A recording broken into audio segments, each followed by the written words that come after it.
é a nossa aula de língua portuguesa. Nós vamos dar início ao livro do segundo semestre. Vamos lá, capítulo 1, Atitudes cidadãs e sustentáveis. Lendo o texto, é a página 10. A reportagem a seguir vai mostrar a preocupação com a economia de água, energia e com o descarte de lixo, problemas das megacidades, mas apontando para possíveis soluções, as cidades sustentáveis. Os desafios da sustentabilidade em grandes cidades. Ao contrário das cidades antigas que eram muradas para evitar o ataque inimigo, as metrópoles de hoje crescem sem limite. Desde 2007, mais da metade da população mundial está na zona urbana. Então, vocês podem grifar aí com o seu marca-texto ou a sua canetinha preferida. Melhor marca-texto, né? Para não borrar atrás. Vocês podem grifar esta frase. Desde 2007, mais da metade da população mundial está na zona urbana. No começo do século XX, 9 em cada 10 pessoas ainda moravam no campo, mas a partir da década de 1950, o cenário mudou e hoje quase 2/3 da população mundial moram nas cidades. Tóquio, Nova York, Mumbai, São Paulo, Moscou, Cairo, Xangai. Essas são algumas das cidades com mais de 10 milhões de habitantes, chamadas de megacidades. Concentram a economia global, as redes informacionais, enfim, o poder mundial. Por isso, há tanta gente vivendo nessas regiões, pois nelas encontram-se as melhores oportunidades de emprego e renda, bem como de acesso à educação, saúde, cultura e lazer. Vamos para a página 11. Mas nessas aglomerações estão também os maiores desafios, diferentes em cada lugar. Por exemplo, nos países desenvolvidos, um dos principais desafios é encontrar fontes de energias alternativas capazes de substituir os combustíveis fósseis. Já nos países em desenvolvimento, precisamos discutir o destino do lixo e do esgoto doméstico e a qualidade do transporte público. Lá ou cá, o objetivo é o mesmo, diz Marta Romero, urbanista e professora da Universidade de Brasília, UNB. Na construção de cidades sustentáveis, precisamos conquistar melhores condições de vida prejudicadas pelo crescimento desordenado. Então, olha aí uma grande cidade, uma mega cidade. Está com cara de que é São Paulo, não é mesmo? Então, vamos lá, para pensar. Você sempre morou em uma cidade? Já viveu algum tempo ou esteve algum tempo fora dos grandes centros? Aproveite sua experiência para refletir sobre os pontos positivos e os pontos negativos de se morar nas grandes cidades. Faça o mesmo pensando em quais problemas e quais benefícios existem em viver em cidades pequenas ou em áreas rurais. Conte com a experiência de seus colegas e familiares se for preciso. Então é aí para você refletir sobre se morar numa cidade pequena, como que deve ser os grandes problemas, não é? Quais são os desafios e quais também são os benefícios, o que deve ser de bom morar numa cidade pequena. E vamos para a página 12, conhecendo as palavras. O texto, os desafios da sustentabilidade em grandes cidades tem palavras e conceitos bem atuais, mega interessantes. Que tal conhecê-los? Ao contrário das cidades antigas que eram muradas para evitar o ataque inimigo, as metrópoles de hoje crescem sem limites. Letra A. Procure no dicionário a palavra metrópole. Em seguida, explique o seu significado. Então, aí nós vamos encontrar no dicionário que metrópole é uma cidade considerada a principal, né? E vocês podem colocar também outros significados que encontrarem. Letra B. Se as metrópoles crescem sem limites, o que elas não têm?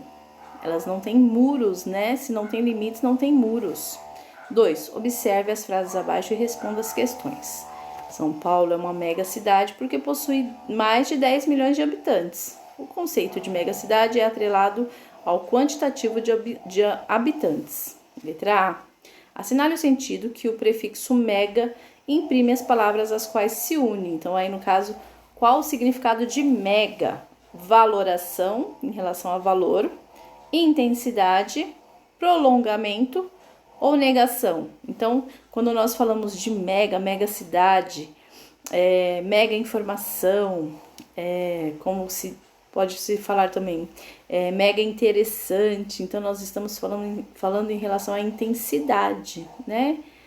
Que é intensa, é intensidade. Letra B. O que define uma mega cidade? A cidade precisa possuir mais de 10 milhões de habitantes para ser uma mega cidade. E vamos para a página 13. Letra C. Cite exemplos de megacidades mencionadas no texto. Então, você vai lá no seu texto e vai passar o seu marcador, o seu marca-texto, nas cidades citadas: Tóquio, Nova York, São Paulo, Mumbai, Moscou, Cairo e Xangai. E escrevê-las aí. Letra D. Explique quais as características, além do tamanho da população, que definem as cidades globais.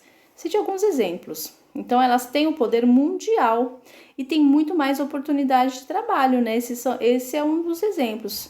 Tem mais oportunidade de trabalho, de lazer, cultura, educação, né? Letra E. Metrópole é sinônimo de megacidade? Explique. Não, metrópole é uma cidade principal. Para ser uma megacidade, tem que ser muito maior, né? Então, as megacidades são maiores que as metrópoles. 3. O texto diz que, desde 2007, mais da metade da população mundial está na zona urbana. Letra A.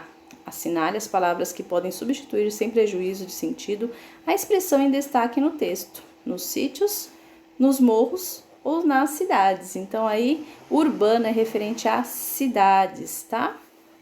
E aí, essa pesquisa para casa, vocês vão me entregar até o dia 2 de setembro, na nossa aula. Vocês vão me mandar por e-mail, na verdade, uma pesquisa falando sobre a zona rural e a zona urbana no caderno. Vocês vão falar sobre esse assunto, descrever a zona rural, procurar figuras a respeito da zona rural, colar no caderno. E também sobre a zona urbana, descrever a zona urbana, procurar revistas e colar no seu caderno. Se você não, no caderno de português, tá? Se você não encontrar as figuras, você pode também desenhar de um lado a zona rural, de outro lado a zona urbana. De um lado o campo, de outro lado a cidade, certo? E vamos para a página 14. 4. Assinale os elementos que indicam mudanças na paisagem quando saímos da cidade em direção ao campo. A vegetação é exuberante, espaços abertos com plantações e rebanhos, cheiro do mato e perfume de plantas. É isso que tem no campo, né, na zona rural. Não temos ar poluído, então nós não vamos pintar, não temos aglomerações de pessoas e nenhum amontoado de casas, certo? 5. Transcreva no dicionário o significado da palavra aglomeração. Depois escreva uma frase utilizando essa palavra. Então, a aglomeração é o mesmo que ajuntamento ou multidão de coisas ou pessoas. E 6. Leia o texto atentamente. Os combustíveis fósseis são a principal fonte de energia do planeta. Eles resultam de um processo muito lento de decomposição das plantas e dos animais, ou seja, da matéria orgânica. Esse processo de transformação originou o carvão, o petróleo e o gás natural. É devido a esse longo período de tempo necessário à sua formação que dizemos que os combustíveis fósseis não são renováveis. Uma vez gastos, a humanidade não disporá deles tão cedo. Eles demoram muito tempo para serem repostos pela natureza. Então, olha lá, quais são os 3 tipos de combustíveis fósseis não renováveis mencionados no texto? Então, nós podemos grifar lá, né, no texto, carvão, petróleo e gás natural. Por quê? Né? Por que eles não são renováveis? Porque eles demoram muito tempo para serem repostos, certo? Então, vamos para a página 15. Continuando.